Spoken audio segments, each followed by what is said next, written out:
हिंदुस्तान की आवाज में आप सभी का स्वागत है। मैं हूं आपका दोस्त मोहम्मद मुकीम शेख। आइए देखते हैं आज के मुख्य समाचार। बहाई समुदाय जुड़वा पवित्र दिन मनाया गया।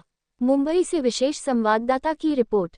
मुंबई शहर का बहाई समुदाय 2 नवंबर 2024 को दिव्यात्मा बाब और 3 नवंबर 2024 को अवतार बहाउल्लाह की जयंती बहाई सेंटर में बड़े उत्साह पूर्वक मनाया गया, जो बहाई धर्म के 2 पवित्र अवतार हैं। इन लगातार 2 जयंतियों को बहाई अनुयायी जुड़वा पवित्र दिन के रूप में संदर्भित करते हैं।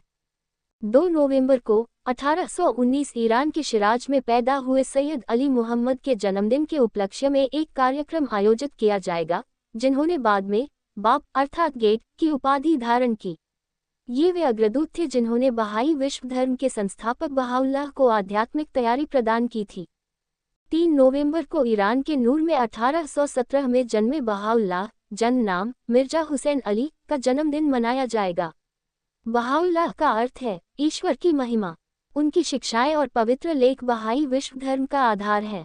समावेशी धर्म जिनके अनुयायी अनेकता में एकता पर जोर देते हैं और आशा करते हैं कि सार्वभौमिक समुदाय ये पहचानेगा कि सारी पृथ्वी और मानव जाति एक है। अपनी स्थापना के बाद से बहाई विश्व आस्था ने दुनिया भर के लगभग हर देश और क्षेत्र में खुद को स्थापित किया है और इसके 60 लाख से अधिक अनुयायी हैं। युगल अवतारों का प्रकटीकरण एक अद्वितीय घटना। सदियों से दुनिया के लोग ईश्वर द्वारा वादा किए गए दिव्य युग की प्रतीक्षा कर रहे हैं, एक ऐसा युग जब पृथ्वी पर शांति और सद्भाव स्थापित होगा। बहाई अनुयायियों का मानना है कि उनके जुड़वा अवतार दिव्यात्मा बाब और बहाउल्लाह वादा किए गए दिव्य युग की भविष्यवाणी को पूरा करते हैं। युगल अवतारों की अभिव्यक्ति बहाई आस्था के लिए एक मौलिक अवधारणा है, क्योंकि दिव्यात्मा बाब और बहाउल्लाह की दिव्यता अटूट रूप से जुड़ी हुई है। दिव्यात्मा बाब का मिशन एक ऐसी अभिव्यक्ति का मार्ग प्रशस्त करना था जिन्हें ईश्वर प्रकट करेंगे, जो अवतरित बहाउल्लाह के रूप में प्रकट हुए। इस कारण से बाब और बहाउल्लाह के दोनों अवतारों को बहाई धर्म में केंद्रीय शख्सियतों के रूप में सम्मानित किया जाता है, जो मिलकर दुनिया के सभी धर्मों के बीच वादा की गई शांति और न्याय प्रस्थापित करेंगे। 1844 में अपनी घोषणा के बाद बाबी धर्म 1850 तक इसके संस्थापक महात्मा बाब की शहादत तक बड़े पैमाने पर सक्रिय रहा। यद्यपि दिव्यात्मा बाब ईश्वर के अवतार और एक महान धर्म के संस्थापक थे, फिर भी वे स्वयं को अग्रदूत मानते थे और अपने अनुयायियों को उत्साहपूर्वक दिव्य अवतार, जिन्हें ईश्वर प्रकट करेंगे, के रहस्योद्घाटन की तलाश करने के लिए प्रोत्साहित करते थे। अपने अपने मिशन के बाद एक ही युग में 2 अद्वितीय अवतारों का आविर्भाव हुआ। दिव्यात्मा बाब के सबसे समर्पित अनुयायियों में से एक मिर्जा हुसैन अली थे, जिन्होंने बाद में बहाउल्लाह की उपाधि धारण की, जिसका अर्थ है ईश्वर की महिमा। 1863 में बाबी धर्म की स्थापना के 19 साल बाद बहाउल्लाह ने सार्वजनिक रूप से घोषणा की कि वह प्रतीक्षित अवतार थे, जिनके बारे में बाब ने भविष्यवाणी की थी और जिनके आगमन की भविष्यवाणी पिछले युगों में सभी दिव्य अवतारों ने की थी। कम उम्र से ही बहाउल्लाह दुनिया की पीड़ा और क्रूरता से व्यथित थे और अपना समय पीड़ितों, बीमारों और गरीबों की मदद करने में बिताते थे। दिव्यात्मा बाब को ईश्वरीय दूत मानने के बाद उनकी सारी संपत्ति जब्त कर ली गई और उन्हें 40 वर्ष का कारावास और निर्वासन भुगतना पड़ा। हालांकि बाब की शहादत और उनके हजारों अनुयायियों की नृशंस हत्या के बाद बहाउल्लाह के दिव्य रहस्योद्घाटन को उनके निर्वासन और कारावास के दौरान सील कर दिया गया था, जब हजारों बाबी अनुयायी और अन्य फारसी लोग उनके पास आने लगे। उनके विस्मयकारी व्यक्तित्व और अद्भुत अंतर्दृष्टि के साथ साथ आध्यात्मिक मामलों पर उनके मर्मज्ञ रहस्योद्घाटन को समाज में व्यापक रूप से जाना और सराहा गया। बहाई धर्म की स्थापना के साथ ही एक युग में 2 संबंधित लेकिन अलग अलग धर्मों का अस्तित्व सामने आया।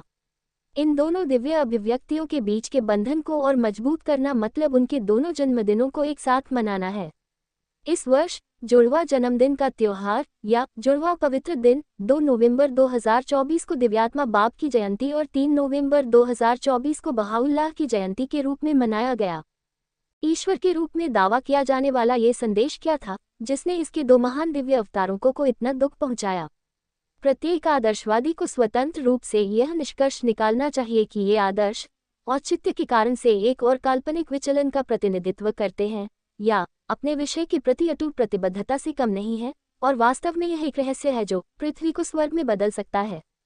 बहाउल्लाह कहते हैं, ईश्वर के उस एक सत्य के आत्म प्रकटीकरण का उद्देश्य सभी मानव जाति को सत्य और ईमानदारी, पवित्रता और विश्वास योग्यता, ईश्वर की इच्छा के प्रति समर्पण और अनासक्ति, सहनशीलता और दयालुता, न्याय और ज्ञान के लिए बुलाना है। इसका उद्देश्य प्रत्येक मनुष्य को सदाचार का वस्त्र पहनाना और उसे पवित्र तथा श्रेष्ठ कर्मों के आभूषण से अलंकृत करना है। उक्त अवसर पर बहाई प्रतिनिधि मिसेस ताहिर मखीजा ने पत्रकारों को बताया कि जी, हमारा जो मकसद है, आज हम बहाओला का जन्मदिन मनाने आए हैं और ये जो उनका जन्म हुआ था वो इसी कारण से हुआ था कि वो विश्व की एकता के लिए हमें मैसेज देने आए थे कि अब इंसानियत की समझ इतनी बढ़ चुकी है कि हम विश्व की एकता के बारे में सोच सकते हैं।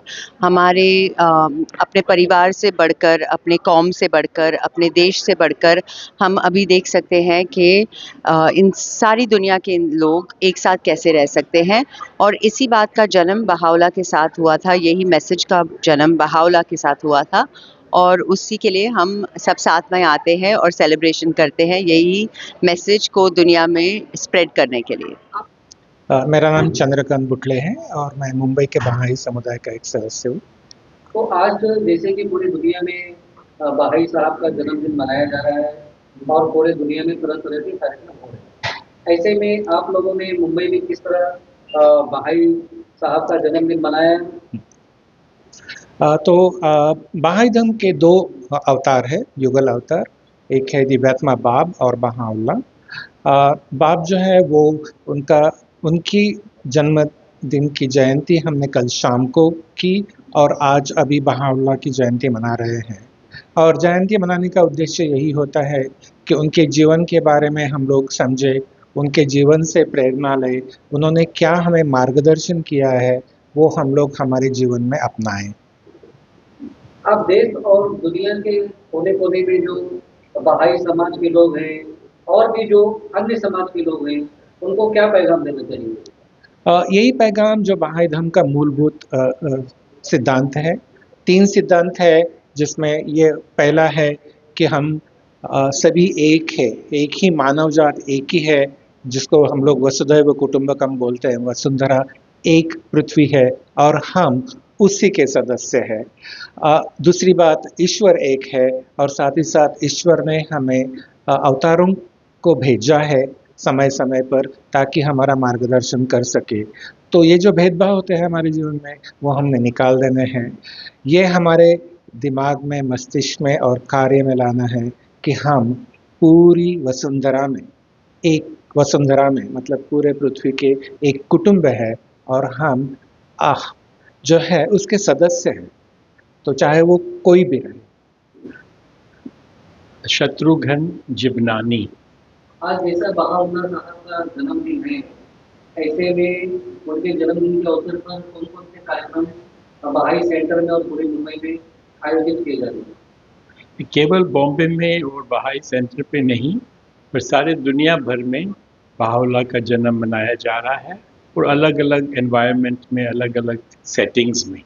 कहीं पे हॉल है, कहीं पे मैदान होंगे, कहीं पे खुली जगह पे होंगे और बहाउल्ला को हम लोग सेलिब्रेशन कर रहे हैं। मुंबई में किस तरह से कार्यक्रम मनाया जा रहा है? मुंबई में हम लोग जो बहाई है, हम लोग हमारे बहाई सेंटर है, यहाँ पे बहाई मंदिर तो है नहीं बॉम्बे में, तो हम लोग हमारे बहाई सेंटर में जमा होते हैं। बच्चे भी होते हैं, बच्चों को बहुत शामिल करते हैं और आपस में मेल जोल से खुशियाँ मनाते हैं। तो ऐसे मौके पर आप देश और दुनिया के आवाम को क्या पैगाम देना चाहते हैं? हम ये कहना चाहते हैं कि जो सारी दुनिया है एक फैमिली जैसी है और हमें एक दूसरे में जो भेदभाव है वो नहीं होने चाहिए और हमें साथ में मिलजुल के भाईचारा के नमूने से रहना चाहिए।